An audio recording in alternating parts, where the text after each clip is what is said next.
Estamos en vivo, Estamos por en- fin. Estamos en vivo, ya que no está Ricky, estamos en vivo. Estamos en vivo, mi gente, estamos en vivo. Bienvenidos a otro episodio más de su podcast favorito, La Mogolla PR.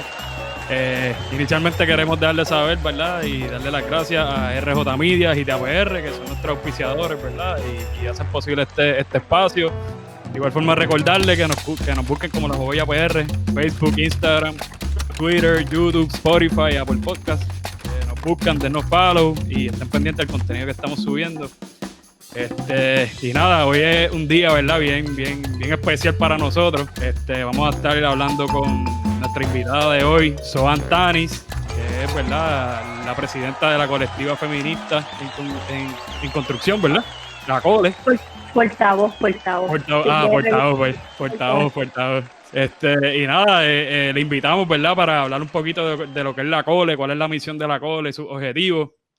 Y, ¿verdad? También profundizar un poco, ¿verdad?, desde el punto de vista de la COLE, lo que está pasando actualmente, ¿verdad?, en cuanto a la violencia de género, el feminismo y todo, ¿verdad?, esta orden ejecutiva que salió nueva, ¿verdad?, para tratar de atacar un poco la situación que está ocurriendo en el país.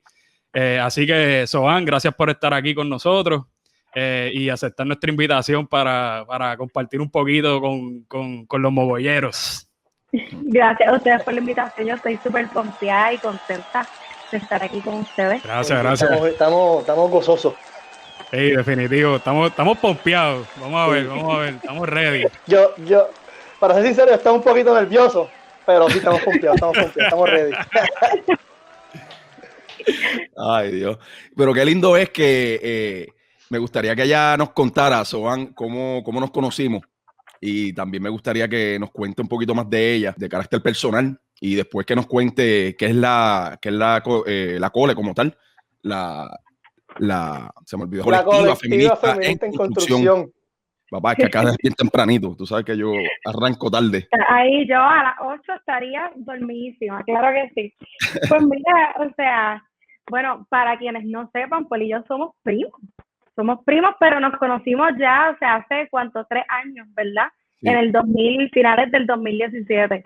Así que a la contentura y la emoción de estar aquí con ustedes se suma que estoy en este espacio compartiéndolo con Paul, que me emociona mucho haberle conocido, no solamente porque es bien cool, o sea, un primo cool, pero también tenemos muchas cosas en común y eso, ¿verdad? Es súper y me ha dado mucha alegría y felicidad, así que estoy bien pompeada por eso.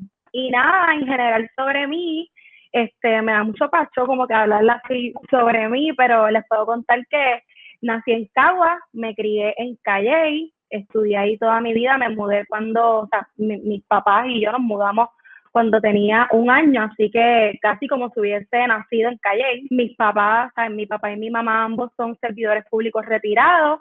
Mi papá trabajó muchos años en la policía, mi mamá trabajó en el departamento de educación, así que por ahí un poco sobre mi background, soy la hija del medio y eso es, soy la hija del medio, pero soy la hija mayor, realmente, eso es la ejecución, soy la grande. Y nada, estudié en la Escuela Superior Vocacional de Calley, después mi bachillerato lo estudié en la UPI, estudié información y periodismo, yo quería ser periodista, eso quedó ya no fue, y luego en la misma UPI pues, estudié un jurisdoctor en Derecho. Entonces un poco la idea de cuando empecé el bachillerato, yo quería ser una periodista que supiera de Derecho, porque quería hacer periodismo investigativo, pero en el camino, una vez estudié Derecho, yo creo que el mismo camino, los mismos estudios y los intereses me llevaron por otro lado, y aunque definitivamente todavía el asunto del periodismo investigativo y escribir me gusta mucho, investigar y todo eso, creo que una vez empecé a estudiar y empecé a trabajar pues en ciertos grupos, en organizaciones y eso, vi el derecho, o sea, y lo empecé a utilizar como una herramienta, no necesariamente de cambio social, como mucha gente dice, ¿verdad? Yo no creo que a través del derecho tú puedes cambiar la sociedad. Creo que el derecho está enmarcado también en el mismo sistema opresivo que desde el activismo, ¿verdad? Y eso lo hablaremos más adelante, tanto queremos erradicar o desmantelar, pero sí lo veo como una herramienta para defendernos, ¿verdad? ¿verdad? Porque estamos insertadas en este sistema de injusticia. Así que yo cuando me gradué, empecé, ¿verdad? En estos años he trabajado, yo me gradué en el 2014 de Derecho, empecé a ejercer en el 2015, he trabajado por mi cuenta, un poco el enfoque ha sido, ¿verdad? Un enfoque bastante solidario. He trabajado en la Clínica de Asistencia Legal de la Universidad Interamericana, ahí pues trabajé ofreciendo servicios a personas de escasos recursos, ¿verdad? En casos particularmente de vivienda. Increíblemente, esto como dato de todas las injusticias que uno ve en el mismo ámbito del derecho, la mayoría de mis clientas no solamente eran mujeres negras, también eran mujeres residentes de residenciales públicos. Y una dice, ¿cómo rayos tú estás defendiendo, ¿verdad?, en los tribunales a residentes de residenciales públicos que los están desahuciando de los residenciales, ¿verdad? Y no tienen los medios para realmente pagar una renta. Esa es una realidad por distintas circunstancias. Pues así mismo, el mismo Estado, a las personas que viven en estos residenciales, que tienen unas necesidades particulares, los expulsa de los mismos residenciales. Así que un poco eso ha sido mi trayecto. Trabajé también un tiempo en la Comisión de Derechos Civiles, investigando particularmente estos casos de represión policíaca y de vigilancia, ahora, ¿verdad?, en estos tiempos más modernos a través de las redes sociales. Y un poco por ahí ha sido como que mi trayecto, un poco haciendo el enlace con el tema de la cole y cómo llegó ahí, fue precisamente a través del derecho. Yo estuve en el 2017, 2016-2017, que como saben, el año, creo que el 2016 fue que se aprueba finalmente la ley promesa, que es a través de la cual se impone la Junta de Control Fiscal en Puerto Rico. Pues saben que en Puerto Rico empezó a avivarse este movimiento en la izquierda, ¿verdad?, a protestar en contra de la ley promesa, como lo que era, ¿verdad?, una reformulación de lo que es la colonia. Han venido aquí, han estado todos estos años imponiendo, ¿verdad?, unas dinámicas sumamente coloniales, prácticamente jodiendo la economía del país para pagar una deuda que a todas luces es ilegal. Y nada, en estos tiempos pues se comenzó a avivar la izquierda, había un montón de manifestaciones, surgieron muchas organizaciones. Ese año por esos años por ahí empezó a surgir y a verse públicamente. Estaba el campamento contra la Junta, estaba Jornada Se Acabaron las Promesas, ya la colectiva estaba por ahí también. Y entonces se forma este grupo de abogadas y abogados que se llamó el Comité de Acción Legal, y eran pues abogadas solidarias que estábamos para ir a las manifestaciones, observar, asegurarnos que no se le violaran los derechos a las manifestantes. Y bueno, en el 2017 a mí me invitan a una manifestación de esta organización que yo conocía, pero de lejito. Yo para ese tiempo, o sea, como les dije, en la Escuela de Derecho yo estuve en organizaciones feministas, pero nunca antes de eso había estado en una organización política como tal. Y me invitan a esta manifestación a ser observadora. Y entonces la dinámica era que las abogadas que iban a observar tenían que ser todas mujeres, porque pues la manifestación como tal estaba enmarcada en un paro de mujeres, ¿verdad?, que era el 8 de marzo de 2017, Día de la Mujer Trabajadora. Y entonces pues ese era como que el marco de la actividad. Así que aunque en el CAL habían compañeros abogados también, pues las observadoras iban a ser mujeres. Yo, o sea, esta historia yo la contaba antes y en verdad se me paran los pelos bien cabrón, porque yo llegué, o sea, yo sabía que iban a haber mujeres manifestándose, pero cuando yo llegué, o sea, yo quería colgar, yo quería decir, mira, me voy para el otro lado, sorry. O sea, compañeras, estábamos todas como identificadas, las abogadas estábamos identificadas con unos pañuelos, y en verdad fue bien emocionante, como que ver ese grupo de mujeres. Había sobre 150 mujeres parando el expreso de Aferré a la altura de Plaza Las Américas. Eso, o sea, yo estuve en la huelga del 2010, o sea, había estado en movilizaciones así grandes, pero nunca una movilización donde todas fuesen mujeres. Y habían compañeros, los compañeros estaban en la esquina, ¿verdad?, apoyando a la manifestación, estando ahí para llevar agua, hubo compañeros que llevaron sus carros y con los carros atravesaron el tránsito un poco para proteger que no ocurriese una tragedia en medio de la manifestación, pero fue una manifestación, un paro de mujeres. Y en ese entonces, ¿verdad? Que un poco los reclamos y los retos de ese tiempo era cómo las mujeres en el país, ¿verdad? Hay toda una visión de que quienes paran los centros de trabajo, quienes hacen paro, qué sé yo, de los camioneros son hombres, ¿verdad? Como sujeto revolucionario el hombre, pero ese año la colectiva impulsó ese paro de mujeres, un poco rompiendo con esa idea y trayendo, no, las mujeres podemos parar nuestros centros de trabajo, podemos parar una carretera y podemos impulsar a través de esos paros estas problemáticas que nos aquejan y que nos preocupan, ¿verdad? Y nada, yo llegué a esa manifestación y desde ese día, aunque estuve un tiempito más en el CAL, la realidad es que me interesé mucho por los trabajos de la COLE y desde el 2017, desde marzo de 2017, comencé a militar en la organización como tal. Y nada, hasta ahora. Quiere decir que meses antes de habernos conocido, comenzaste a militar, ¿no? En la COLE como tal. Exacto. Y Soban, te quería preguntar por esa misma línea que están mencionando, ¿verdad? Que siempre ponen la figura masculina como el camionero o la unión, ¿verdad? Y siempre está el presidente que va primero y todo el mundo va atrás. Quiero o me gustaría, ¿verdad? Que nos pueda hablar un poco sobre el feminismo interseccional y cómo, ¿verdad? La COLE, y cuando te integraste a la COLE, está trabajando con este tema para erradicar las distintas modalidades de discriminación, ¿verdad?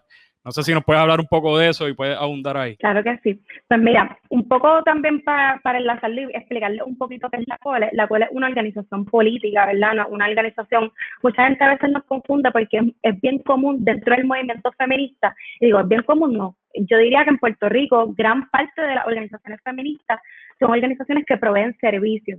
Y esa no es nuestra realidad, ¿verdad? Nosotros somos una organización política como el Movimiento Socialista de Trabajadores, no somos una organización que estamos, por ejemplo, inscrita en el Departamento de Estado, no hay una estructura ahí gubernamental ni nada por el estilo. Somos una organización política, feminista, que partimos, ¿verdad? Y aquí un poco para contestar esa pregunta sobre el feminismo interseccional, las ideas que nosotros acuñamos parten de lo que llaman el feminismo negro, ¿verdad? Y el feminismo negro lo que plantea es que no solamente, y aquí es quizás de las maneras en que se desvincula o distancia de lo que nosotros llamamos el feminismo blanco, ¿verdad? Lo que plantea el feminismo negro es que vivimos no solamente en una sociedad patriarcal, sino también capitalista, y donde también se da una violencia antinegra, ¿verdad? Vivimos en un estado racial y que para realmente nosotras poder vivir, ¿verdad? Y cuando digo nosotras me refiero a todos los seres humanos, todos los seres vivos, para que podamos vivir en una sociedad realmente justa, ¿verdad? Tenemos que erradicar esos sistemas de opresión. Así que hago la distinción de feminismo blanco y feminismo negro, no llamándole feminismo blanco al feminismo que practican las mujeres blancas, ¿verdad? Ni al feminismo negro el feminismo que practican las mujeres negras. Hay mujeres blancas que practican un feminismo negro, ¿verdad? Que parten de esa idea, de esa teoría de cambio, como yo he compartido espacios con mujeres negras que parten de unos entendidos feministas blancos, ¿verdad? Y entonces, ¿verdad? Tratando el tema un poco de la interseccionalidad, y aquí yo sé que en la manifiesta fue un documento que se redactó en los inicios de la COLE 2014, y hay algunos conceptos que con el tiempo los manejamos de manera distinta, y un poco para aclarar, ¿verdad? La interseccionalidad lo utilizamos como un lente, ¿verdad? Nace como un lente para ayudarnos a examinar, a entender cómo funcionan estos sistemas de opresión en la sociedad, ¿verdad? Y esto es importante porque de momento hay unas discusiones que se dan ahora mismo, y particularmente en las redes sociales, donde se da una olimpiada de las opresiones. Por ejemplo, como que, pues, tú eres un hombre blanco, whatever, tu palabra no me importa porque tú no vives esto, tú eres un hombre, y aunque seas un hombre negro, pues no me importa lo que tú tengas que decir porque el patriarcado, bla, bla, bla, y esto no se trata de olimpiadas de opresión. Se trata de que vivimos en un sistema, ¿verdad?, que por ser capitalista y partir de unos entendidos, ¿verdad?, donde hay que marcar unos cuerpos particulares, y de eso voy a hablar un poquito más adelante, unos cuerpos particulares para poderlos explotar, y para poderlos oprimir, ¿verdad? Los va a marcar, y todos y todas nosotras, todas las que estamos aquí, yo, ustedes, estamos atravesados por esos sistemas de opresión. Lo que pasa es que las experiencias que tenemos son distintas de acuerdo a nuestra identidad, ¿verdad? Las experiencias que va a tener Paul van a ser las mismas que va a tener Audi, ¿verdad? Por el color de su piel. Eso no quita que no hayan experiencias opresivas que puedan vivir, ¿verdad? Ambos en la sociedad y así. Un poquito, ¿verdad? Para explicar eso. Así que la interseccionalidad es un lente que nos permite entender cómo funcionan esos sistemas de opresión en las vidas de todas nosotras. En términos del trabajo de la COLE, obviamente, o sea, imagínate, para uno decir, bueno, los objetivos de mi organización es erradicar, desmantelar los sistemas de opresión, that's some big shit, ¿me entiendes? Eso no es algo que, bueno, con una manifestación los voy a desmantelar. Eso, o sea, es imposible. Se necesitan muchas manos, muchos grupos, se necesitan muchas cosas y muchas estrategias para poder trabajar ese tema. Nosotras, la avenida, y esto parte después de nuestras conversaciones, los espacios de formación política que tenemos, nosotras hemos identificado como objetivo así para, ¿verdad?, en contra de lo que nos enfilamos, en contra del Estado. Nosotras entendemos que existen unos sistemas de opresión, pero el Estado, ¿verdad?, es el que sustenta y es una herramienta de esos sistemas. Así que yo puedo, si bien yo digo que hay un sistema capitalista, es a través del Estado que se implementan unas leyes que parten de ese capitalismo, ¿verdad?, y que oprimen a unos sectores en la sociedad en particular. Así que nosotras nos hemos dirigido, ¿verdad?, o hemos enfocado nuestro trabajo en cuestiones, lo que llamamos nosotras macropolíticas, que es confrontar y denunciar el rol del Estado dentro, ¿verdad?, de este entramado de estos sistemas de opresión. Y por eso, por ejemplo, parte de las cosas que hemos hecho, aparte del estado de emergencia y de tratar de adelantar esta discusión sobre la violencia de género, otras cosas, o sea, nosotras desde el génesis de la COLE, uno de los temas que se le ha dado bien duro es en contra de la colonia y un sinnúmero de manifestaciones en contra de la Junta de Control Fiscal, en contra del depósito de cenizas en Peñuelas, ¿verdad? Es todo, o sea, hemos tratado distintos temas, pero todos están enmarcados, ¿verdad?, en el rol del Estado, en aprobar unas políticas públicas y unas leyes que son sumamente opresivas en contra de las personas. Entonces, mucha gente a veces nos pregunta, ¿pero y qué tiene que ver el depósito de cenizas en Peñuelas con el feminismo? Y bueno, ¿qué tiene que ver con nuestro feminismo, con el feminismo negro, que considera, ¿verdad?, que no solamente hay que erradicar el patriarcado y que decir eso es simplemente no considerar realmente cómo funciona realmente los sistemas de opresión sobre las vidas de las personas? Pues hay un análisis ahí incompleto. Para nosotras, pues sí tiene una importancia porque, por ejemplo, sabemos que en los lugares en Puerto Rico y en otros países donde se construyen plantas de tóxicos, donde se depositan cenizas, son al lado de comunidades negras, ¿verdad? Así que ahí vemos que esto no es, pues, aprobaron una ley para poner esta planta en cualquier sitio, no, es que el lugar donde se ubican y las comunidades que se ven afectadas por la construcción de esas plantas, ¿verdad?, por dar un ejemplo, son comunidades negras. Entonces, por eso nosotros entendemos que un feminismo que no acuñe, que no incluya la lucha antirracista, está incompleto y realmente no va a adelantar el fin que se supone que se adelante, ¿verdad?, que sea la verdadera equidad, igualdad entre todos los seres vivos. Interesante cómo ahí vinculaste, ¿no?, lo de las cenizas en Peñuelas, porque la realidad material, ¿no?, está afectando más a las personas afrodescendientes o de color en Puerto Rico, como también sucede en los Estados Unidos. Mira Flint, Michigan, con la contaminación del agua, por ejemplo. Eso no se ve en Orange County, por ejemplo.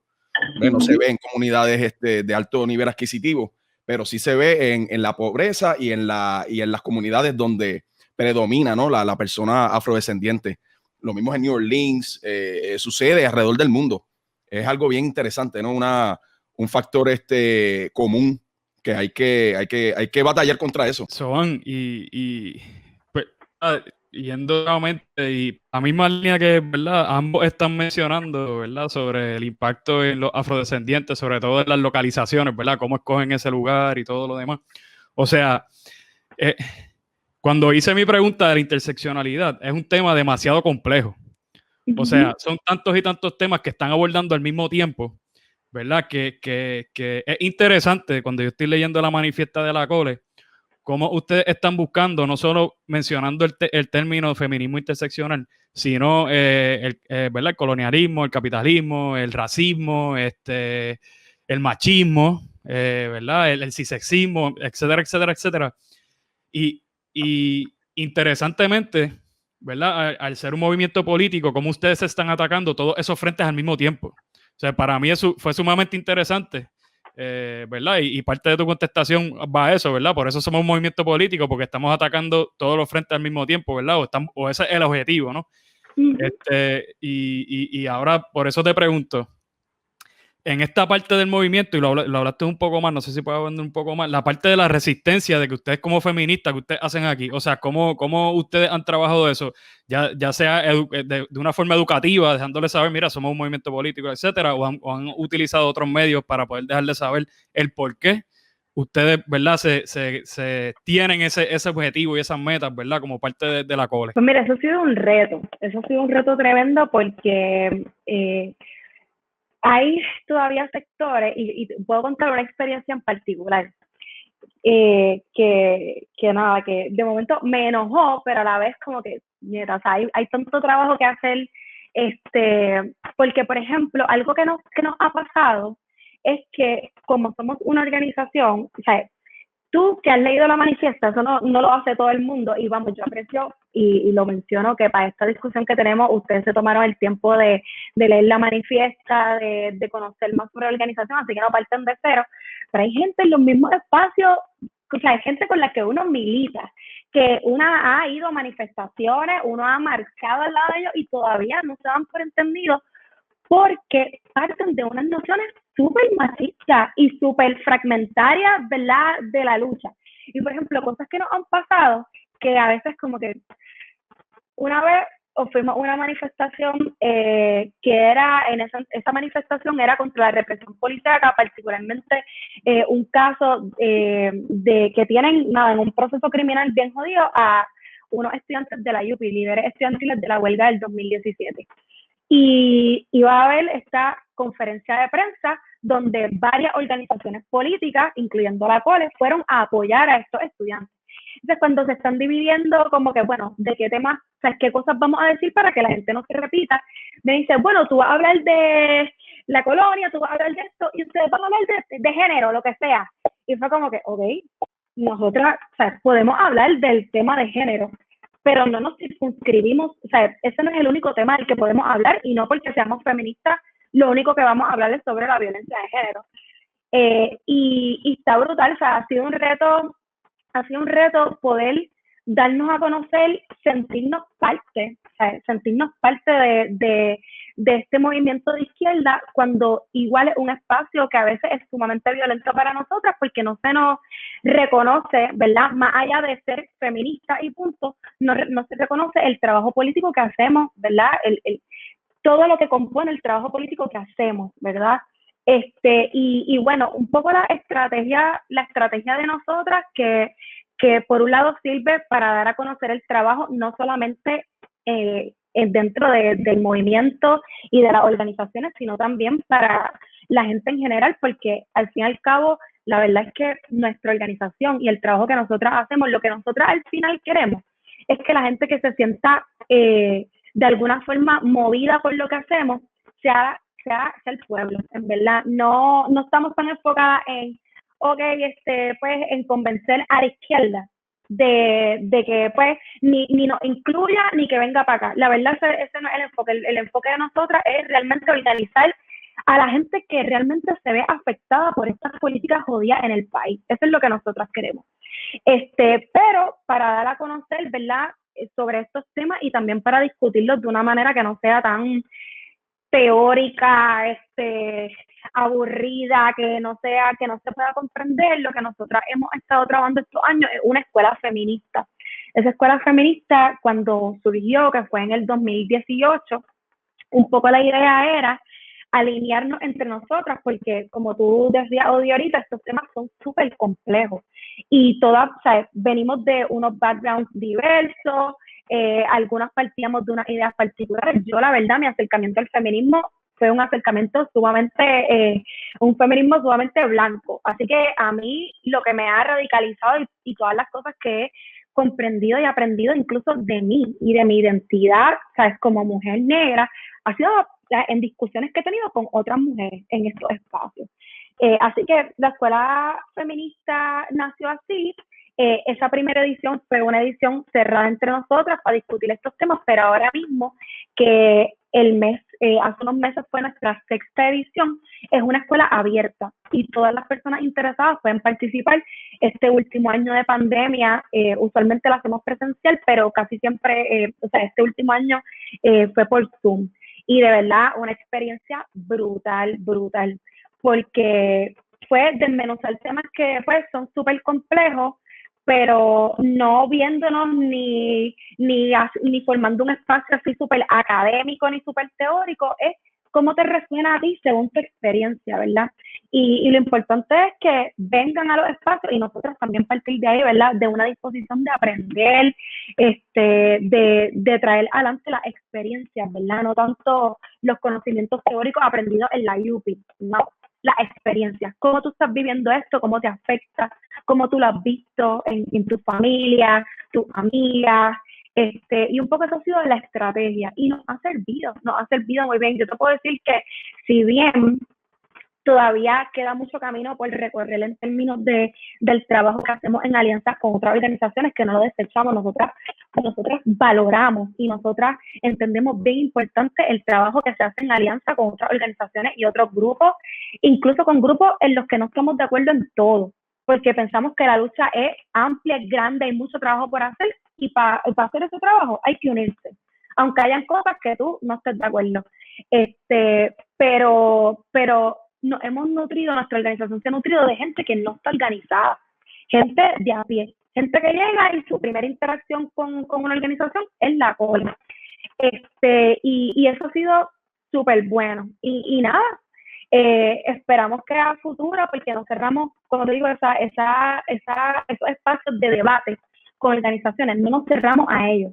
Ponemos sí nuestras condiciones. Nosotros no vamos a ir a espacios políticos, a otros espacios políticos, a ser violentadas, ¿verdad? Y eso se da. Y de hecho, esa es la razón por la cual la COLE, una de las razones por las cuales la COLE se forma. Y sé que eso quizás es algo que vamos a discutir más adelante, pero estamos puestas para el debate, estas son nuestras ideas, estas son las tuyas, cómo llegamos a un consenso para trabajar esto. Estamos súper puestas, con la condición de que se nos respete en esos espacios, ¿verdad? Bien importante el respeto, porque se falta mucho en las organizaciones de izquierda que abogan por un progreso común y se contradicen, ¿no? Dentro de la práctica. Es bien importante también cómo explicaste lo del feminismo blanco y negro, porque la gente a veces se queda a la superficie, ¿no? Se queda nada más las características fenotípicas de la persona, y cuando realmente es una postura política, es lo que estás explicando, y ahí está la diferencia. A la gente no le gusta estudiar, tú sabes, es algo que hay que ver y estudiarlo. Me gustaría entrar en lo de estado de emergencia, que fue hace poco, ¿no? Que se decretó el 24 de enero de este año, pero entiendo que ya la COLE había hecho un plantón, que habían hecho una protesta, ¿no? De sentarse frente a la fortaleza, ¿no? Fue en el 2018. Y es impresionante, ¿no? Cómo llevaban consistentemente luchando para que se diera esa orden, ¿no? Ya 23 de noviembre veo aquí, 2018 al 2021, algo bien interesante. Entonces entré a la página de Instagram de la COLE y me topé con un comentario que quería discutir aquí, porque la gente a veces se desespera, de verdad. La gente a veces se desespera y quería discutirlo. Así que voy a compartir esta.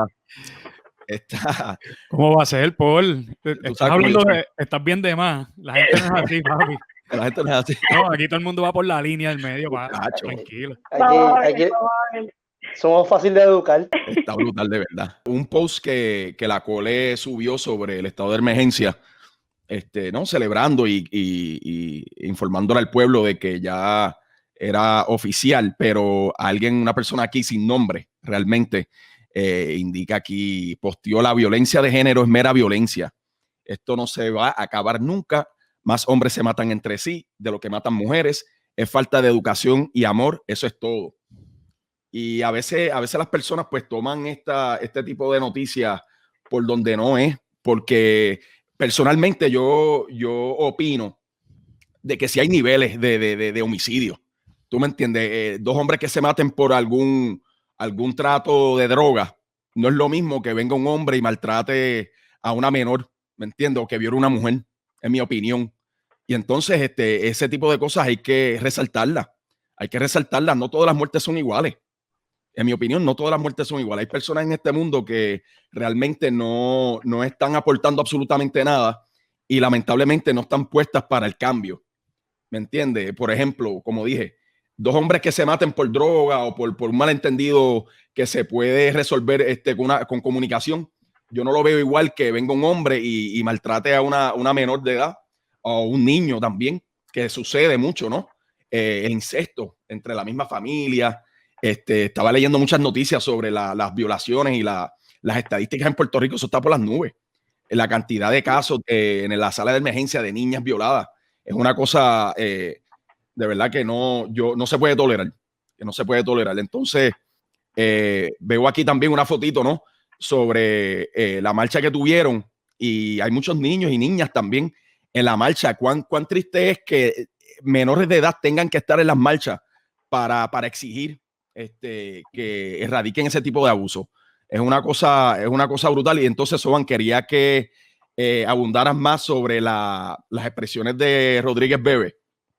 Ella indicó que lo que no podemos permitir es que unas muertes indignen más que otras, porque el día que lo permitamos, entonces habremos creado categorías de seres humanos superiores. Me gustaría que abundaras un poquito más sobre eso y sobre lo que acabo de opinar, ¿no? Sí, yo creo que para sacar del medio a las expresiones de Rodríguez Bebe, yo creo que son unas expresiones de muy mala fe. Definitivamente definitivamente ni nos vemos, ni vemos a las mujeres, que eso es, ¿verdad?, lo que ella hace referencia como seres superiores o cuyas muertes deben indignar más que otras. Pues eso no es cierto. Eso no, nuestra lucha no se ha basado en eso, ni el feminismo que practicamos tampoco es uno que parte de unos entendidos de superioridad, ni nada por el estilo, todo lo contrario, ¿verdad? Así que me parecen unas expresiones muy de mala fe. Y bueno, y tomando en consideración el grupo al que ella se debe, ¿verdad? O el proyecto al que ella se debe, me parece, a mí, o sea, para hablarlo en arroyo de bichuela, una cabronería, ¿verdad? Porque estás, en vez de compartir conocimiento, o sea, y vamos, Joan Rodríguez Bebe es una persona inteligente, una mujer inteligente, una profesional. O sea, yo no pongo en duda sus capacidades, su inteligencia ni nada. Yo apuesto a que ella sabe lo que ella está haciendo, y por eso digo que es bien de mala fe.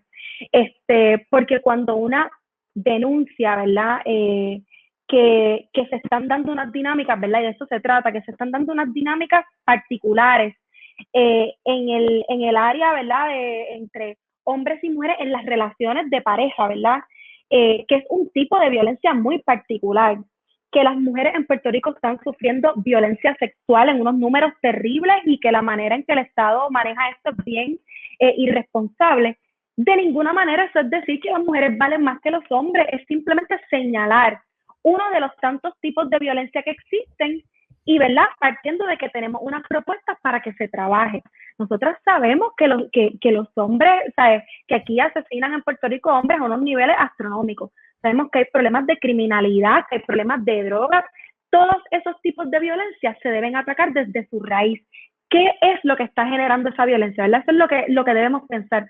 ¿Qué es lo que está generando esa violencia? Pues a partir de qué es lo que está generando esa violencia, tenemos que tratar esos distintos tipos de violencia, ¿verdad? Así que esa ha sido un poco la idea de la que nosotros partimos para exigir este estado de emergencia, no poniéndonos como superior a nadie, e incluso considerando que los compañeros, hombres, ¿verdad? Y cualquier persona, ¿verdad?, de identidades diversas, se debe sentir de alguna manera parte de esta lucha, porque se trata de simplemente vivir en una sociedad donde tengamos paz y donde no muera la gente, ¿verdad?, a causa de este tipo de violencia. Cuando nosotras empezamos nosotras empezamos en la campaña como tal del estado de emergencia, como dijo Paul, en el 2018, parte del análisis que nosotros tuvimos en ese tiempo era que luego del paso del huracán María, aunque aquí, siempre ha habido, y digo aquí, pero el fenómeno de la violencia de género es un fenómeno global, o sea, no es algo que pasa solamente en Puerto Rico, siempre lo ha habido y por eso aquí hay leyes, que la ley 54, que fue una lucha feminista de mucho tiempo también para que hubiese una ley, porque antes ni leyes habían para proteger a las mujeres ni para encauzar este tipo de casos.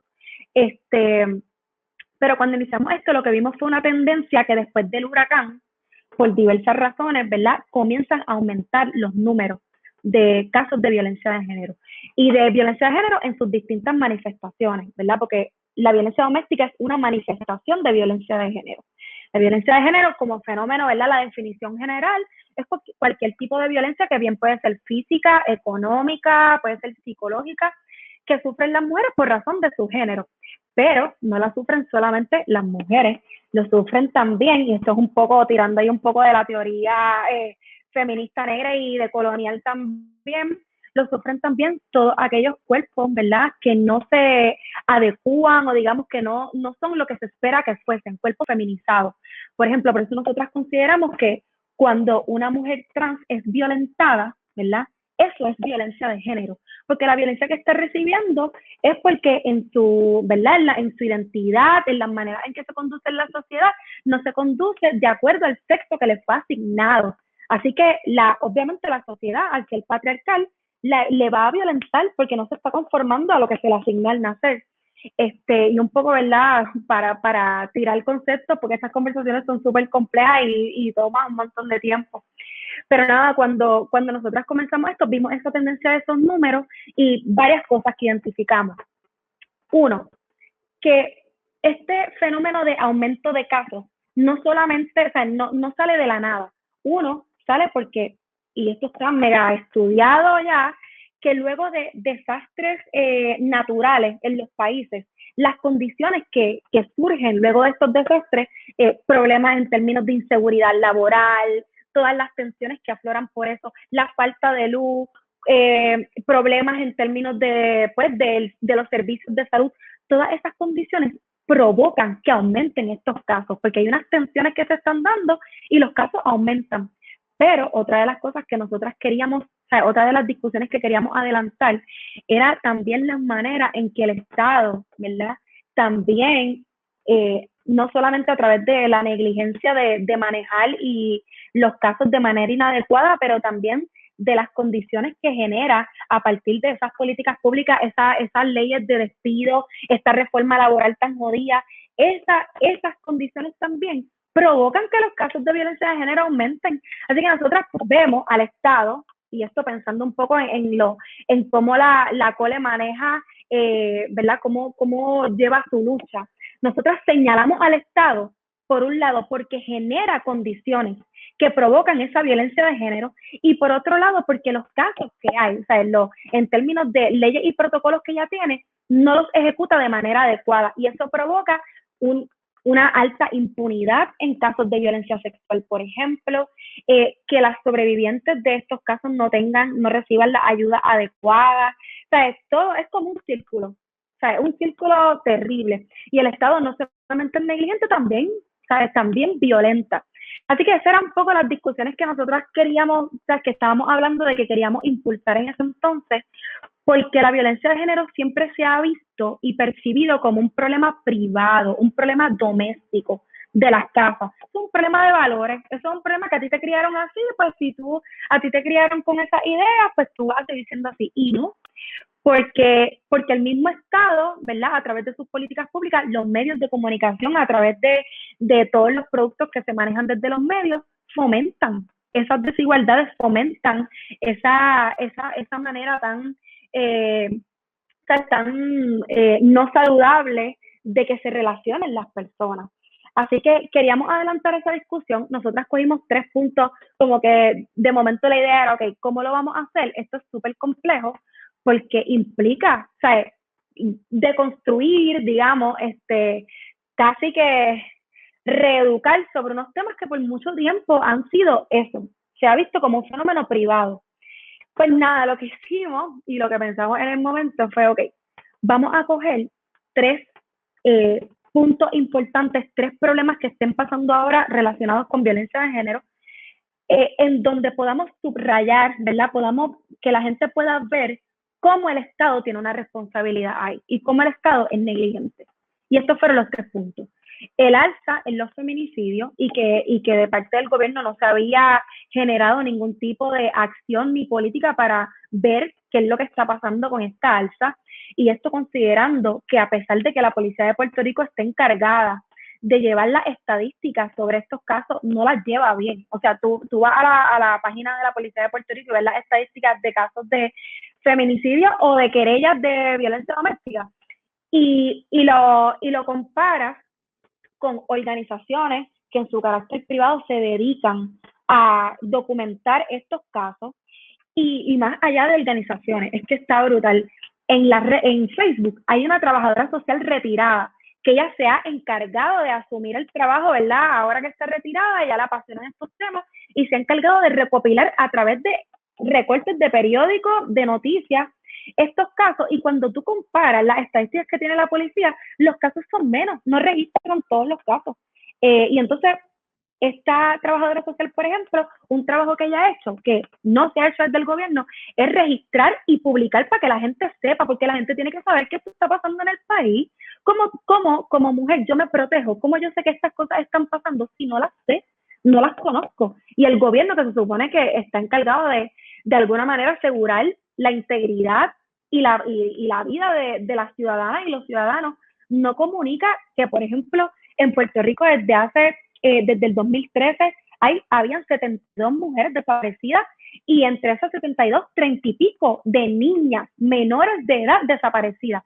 ¿Dónde están esas mujeres? ¿Dónde están? No se sabe, pero esto tampoco, y lo sabemos, pero no lo sabemos porque el gobierno no lo haya comunicado, lo sabemos porque hay una trabajadora social que lleva años recortando estos casos, investigando, examinando los periódicos, así que ese fue uno de los temas. Los feminicidios, las estadísticas y cómo el Estado los maneja.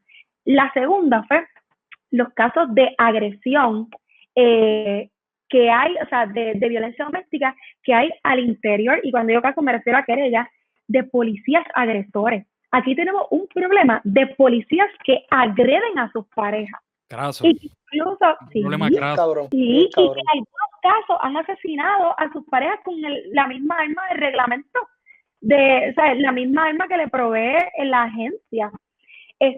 Y hay un montón de querellas y esas querellas se quedan en nada. O sea, las mujeres presentan, o sea, las parejas, exparejas de estos policías presentan las querellas al interior, o sea, una querella administrativa, y esas querellas están ahí cogiendo polvo y vamos, no es lo mismo tú decir, o sea, y aquí vamos, la violencia de género es violencia de género, pero un policía tiene un arma de reglamento, tiene un poder también particular en las maneras en que se mueve en la sociedad, no se mueve como un hombre, o sea, como un hombre de a pie, se maneja de maneras distintas porque tiene un poder particular.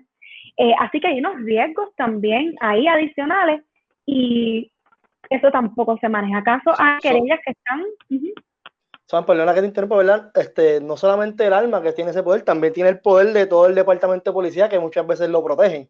Como dijiste, que las querellas a veces no proceden o se pierden y puede sonar morboso o eso, pero cada vez que sale una noticia de un policía que violentó a su pareja o que la mató, es una noticia que duele, pero a su misma vez yo como que ni me sorprendo de que fue un policía que lo hizo. Pues será por el estrés o por lo que sea, pero sí, como tú dices, qué sé yo, o lleva años, un patrón de años de violencia, y como quiera el departamento está detrás de mí, me va a ayudar y esto no va a proceder y esto se va a quedar ahí.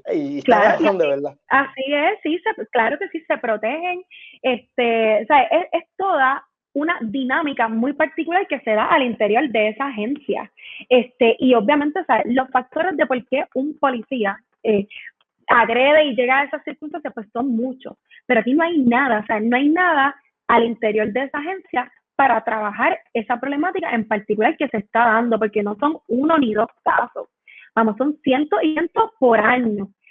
Y nada se hace. Y bueno, y después les contaré que las reuniones que tuvimos, que nosotros llegamos a tener con ayudantes de el entonces gobernador Ricardo Rosselló, nos decían, no, si esto no es un problema real, esto son 2 o 3 manzanas podridas. Y eso no es cierto, o sea, el problema realmente es preocupante. Y el último punto que nosotros queríamos resaltar era el problema de los rape kits sin analizar.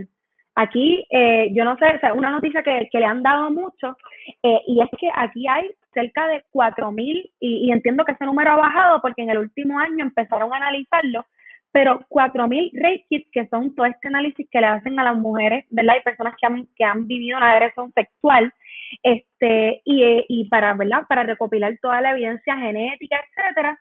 Y esos rape kits que se han recopilado estaban en forenses ahí años y años. Mira, yo me acuerdo que esa noticia, esa información, yo la escuché por primera vez cuando yo estaba en bachillerato, que yo entré en bachillerato como en 2006, 2007.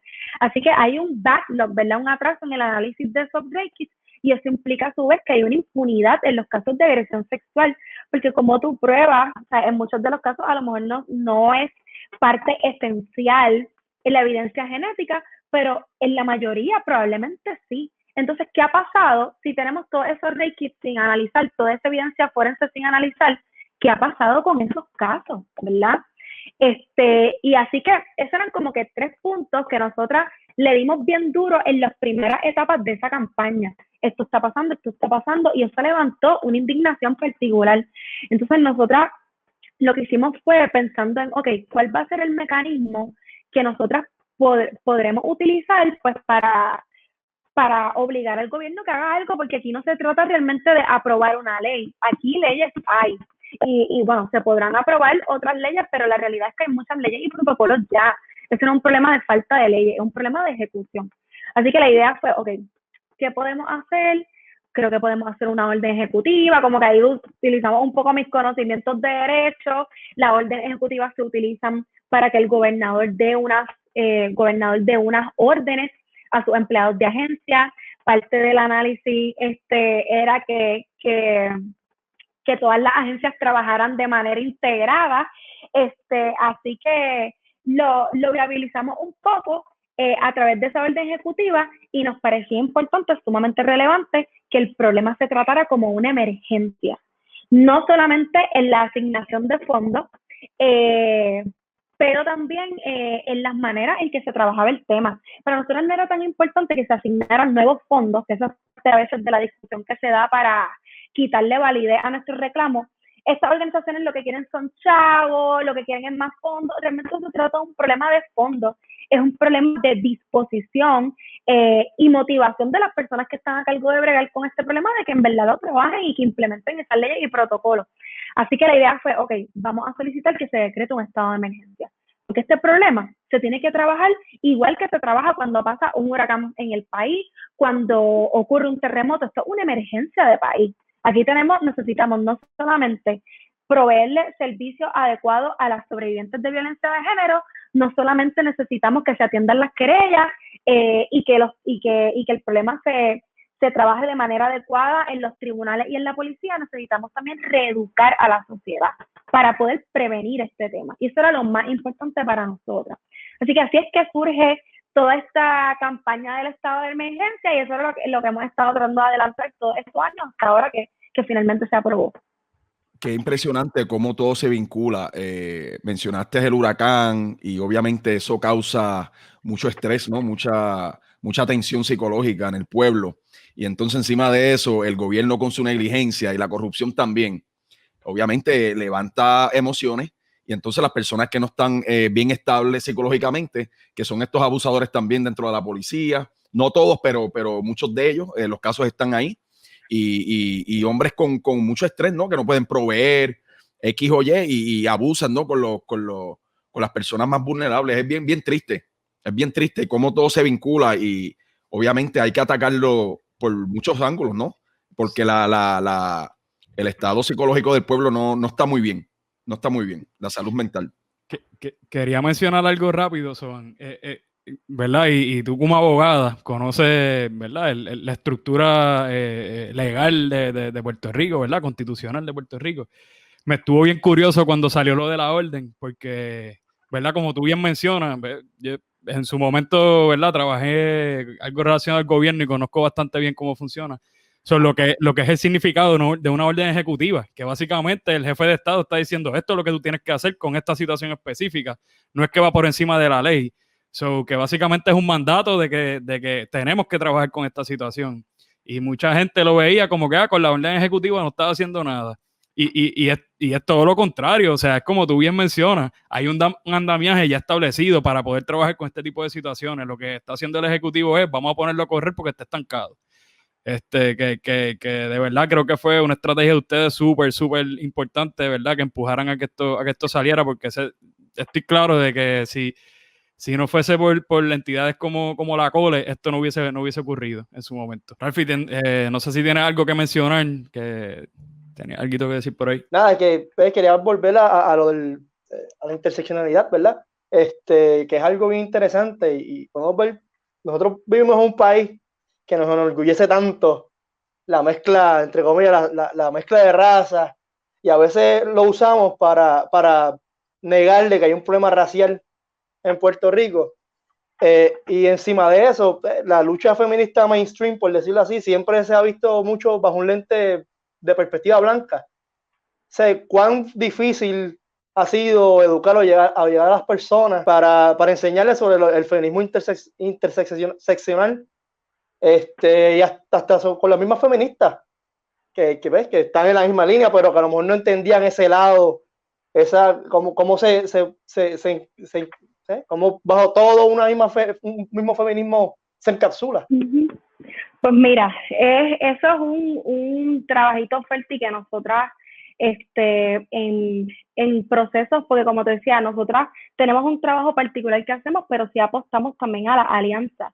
Y desde luego, por ejemplo, en este tema del estado de emergencia, aunque nosotras de inicio generamos o gestamos la campaña inicialmente, a través de todos estos años nos hemos reunido y unido a trabajar con otras organizaciones que no parten necesariamente de los mismos entendidos, ni individuos que parten de los mismos entendidos que la COLE, ¿verdad? El tema de la raza es un tema complejo en Puerto Rico, súper complejo, y desde el feminismo, o sea, desde el feminismo yo no diría que peor, pero complejo igual, porque está bien arraigada muchas ideas. Por un lado, esta idea de nuestra identidad nacional, de la mezcla de las tres razas y de todo esto, y está tan arraigado y la gente no se da cuenta, ¿verdad? Que todo esto entendido que vamos, esto fue un proyecto cultural y social que se implementó en Puerto Rico, ¿verdad? Esto de que somos una mezcla de sangre taína, española y negra, y lo que está detrás de eso es invisibilizar y minimizar unas violencias que se dieron aquí en el país, que se dieron a partir de unos procesos de colonización, no solo en Puerto Rico, ¿verdad? En un montón de países. Así que eso es bien complejo darlo a entender porque la gente no entiende, o sea, la gente piensa que a partir de esta mezcla hay una especie de igualdad entre todas nosotros y todos nosotros. Una armonía racial.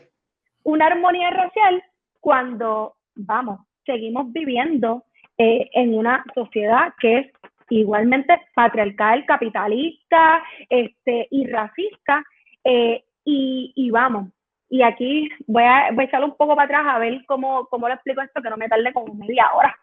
Es complejo explicarlo, mano, es bien complejo. Dale para adelante, no te preocupes por el tiempo. Tuyo. Estamos aquí para esto. A mí me gusta esta cuestión de estar horas hablando. Ellos lo saben. A mí también. Vamos por encima. La gente piensa que, mira, que hay unas violencias que se dieron en ese momento, ¿verdad?, histórico de la colonización, que ya no ocurren. Y eso es falso. Hay simplemente unas maneras muy distintas, quizás más soslayadas, y en algunas ocasiones no, en que esas violencias se dan. Y yo creo que es importante comprender, y sí, voy a hacer el esfuerzo de ir rapidito, ¿verdad? Que cuando nosotros decimos que vivimos en una sociedad que, ¿verdad?, que parte de de estas opresiones que antes mencioné, es importante analizar, y vamos, en el contexto de Puerto Rico, que es algo que todavía está presente, porque nosotros todavía somos una colonia de Estados Unidos.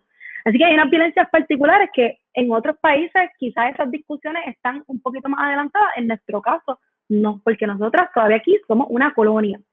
Pero este proyecto de la colonización hay que reconocerlo como lo que fue. Fue un proyecto cultural, social y económico, ¿verdad?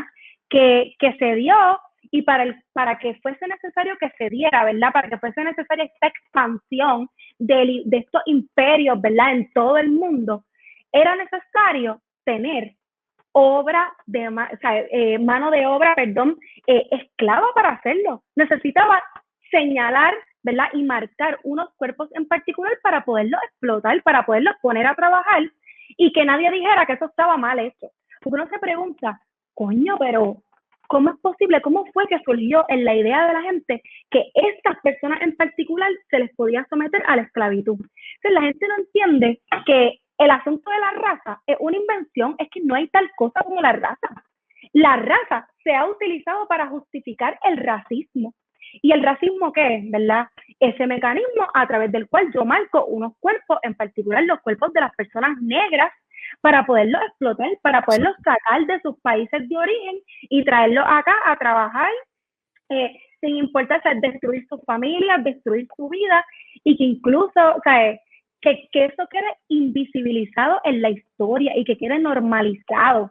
Y eso no es algo normal, eso es algo que tenemos que, ¿verdad? que denunciar. Y esas violencias que vivieron las personas negras, y aquí, ¿verdad? Un poco trayendo el tema de género también, y obviamente esto es según este tema de este proyecto económico se ha ido reformulando y estamos hoy en una sociedad capitalista, pues obviamente necesitamos también explotar a los trabajadores, necesitamos también que en el espacio de lo doméstico hayan unas personas también, ¿verdad? Trabajando y haciéndose cargo de unos cuidados domésticos, de cuidar el hogar, de cuidar a los hijos, y que esos trabajos no sean valorados como lo que son, como trabajos, ¿verdad? Esto en el caso de las mujeres y esa marca de género como tal, ¿verdad? Así que hay que partir de esas conversaciones para comprender cómo, ¿verdad? En la medida en que seguimos viviendo en un sistema capitalista, ¿verdad? Donde partimos del enriquecimiento de unos pocos y la explotación de unos, seguimos viviendo las mismas violencias racistas que se vivieron en la época de la colonización y las mismas violencias machistas de manera muy distinta. Entonces, en el caso de los círculos feministas, esto es algo que, ¿verdad? Que cuando, y voy a traer los ejemplos también, yo creo que con ejemplos todo es más fácil entenderlo. Aquí, en la época en que existía esclavitud, las mujeres negras no eran consideradas ni siquiera mujeres, porque por un lado estaban sometidas a la misma explotación, a los mismos trabajos forzados que los hombres negros, ¿verdad? Pero también por razón de su género, ¿verdad? Por ser mujeres, también eran sometidas a una explotación sexual muy propia de su género, ¿verdad? Una explotación a la que no eran sometidas los hombres. Así que, y en muchos de los casos, las explotadoras eran mujeres blancas, ¿verdad? Mujeres, las esposas de los esclavistas. Y las mujeres negras no tenían, ni siquiera podían ejercer una maternidad dentro de todos los odios de la esclavitud, ni siquiera podían ejercer una maternidad porque se veían incluso obligadas a amamantar, a criar, a cuidar a los hijos de los esclavistas mientras sus hijos estaban sometidos a toda suerte de explotación. Así que, ¿verdad? Ilustrándolo de esa manera, de igual forma en la sociedad actual, las experiencias que viven las mujeres negras no son iguales que las experiencias que viven las mujeres blancas. Es un poco el génesis de este feminismo blanco, de este feminismo mainstream, como tú mencionabas, parte de unas ideas muy occidentales de lo que es pues la igualdad de género, dejando de lado esas experiencias muy particulares que viven las mujeres negras y que viven, ¿verdad? No solamente las mujeres negras, pero las mujeres racializadas, ¿verdad? Todas las mujeres que se consideran no blancas, ¿verdad? Y bueno, en esta, y esto, ¿verdad? Hay historias de esas, por ejemplo, hay este personaje histórico bien importante, ella se llamó Sojourner Truth, y es como tiene una historia muy conocida dentro del feminismo, porque esta era una mujer que fue esclava, y que en estos tiempos donde las mujeres blancas estaban discutiendo adelantar el derecho al voto, ella decía, mano, o sea, yo no me siento que estas discusiones que se están dando me representan, porque quizás de las menos cosas que a mí me importan ahora mismo es tener derecho al voto, porque yo vivo un montón de violencia. O sea, yo ni siquiera, o sea, yo no sé dónde están mis hijos, porque por yo haber sido esclava, a mí me arrebataron mi familia, y estas son, ¿verdad?, las cosas y las violencias que yo estoy viviendo, y yo no las puedo traer aquí, porque en este espacio no siento que mi voz sea relevante, no siento que se me escuche, y no siento que las discusiones que se están teniendo realmente tocan los problemas que yo estoy viviendo. Así que eso es lo mismo que se da en la época de los 70, donde hay todo este surgir bien visible de los movimientos feministas, donde mujeres negras no se sentían representadas en esos espacios, porque ellas decían, aquí no podemos hablar solamente de una opresión de género, aquí tenemos que hablar también de la clase, tenemos que hablar de la raza, y cómo eso también, ¿verdad?, tiene un efecto en las violencias que nosotras vivimos. Si esto no se habla aquí, pues bueno, ¿qué es esto? Una lucha, como algunos dicen por ahí, una lucha hombres versus mujeres, pues no nos sentimos representadas. Y es de esa manera que surge toda esta teoría, ¿verdad? O que digamos se afianza, porque ya había teoría y habían escrito sobre eso, de lo que llaman el feminismo negro. Es un feminismo que considera no solo un análisis de género, pero análisis de clase y análisis de raza. Interesantemente, muchas de estas mujeres que comenzaron a hablar y empezaron a teorizar sobre el feminismo negro, particularmente en Estados Unidos, muchas de ellas eran integrantes de las Panteras Negras, eran mujeres socialistas, ¿verdad?, que se sentían, y hay un manifiesto que les invito a leerlo y que nosotros creo que lo mencionamos en la manifiesta de nosotras, y ha sido bien importante para el trabajo que hemos hecho y el análisis, y hemos tenido a una de sus integrantes con nosotras, o sea, que le admiramos un montón porque es un trabajo teórico bien importante. Ellas decían, nosotras nos sentimos más cercanas en experiencias y en el trabajo político que queremos adelantar a los hombres negros que a las mujeres blancas. O sea, así. O sea, de que nosotras en este espacio no nos sentimos ni representadas ni siquiera reconocidas. Nuestras voces aquí no importan. Interesante. Y vamos, es porque no quita, o sea, y esto es lo importante de entender, de no esencializar estos temas, de no esencializarlos, de no decir, porque yo soy mujer, yo no voy a ser machista o yo no puedo tener prácticas machistas. Esto no es un asunto de tu identidad y de lo que tú seas, son de las ideas, de la comprensión, de la toma de conciencia que tú puedas tener. Y algo que se reproduce mucho en los espacios feministas blancos es ese poder, esa blanquitud, ese poder que te da, ¿verdad?, esa identidad, se ejerce en unas prácticas bien marranadas, bien clasistas y sobre todo bien racistas. Entonces o sea, una vez tú te das cuenta, y esto lo hablo a partir de mi experiencia, ¿verdad? Una vez uno se da cuenta, tú dices, wow, es sumamente violento. Y esto partiendo de que son espacios de mujeres, ¿verdad? Y una se debería sentir distinto, pero puede ser súper violento. Muchas gracias, familia, por sintonizar esta primera mitad de la entrevista con la licenciada y activista feminista Zoan Dávila, representante de la Colectiva Feminista en Construcción.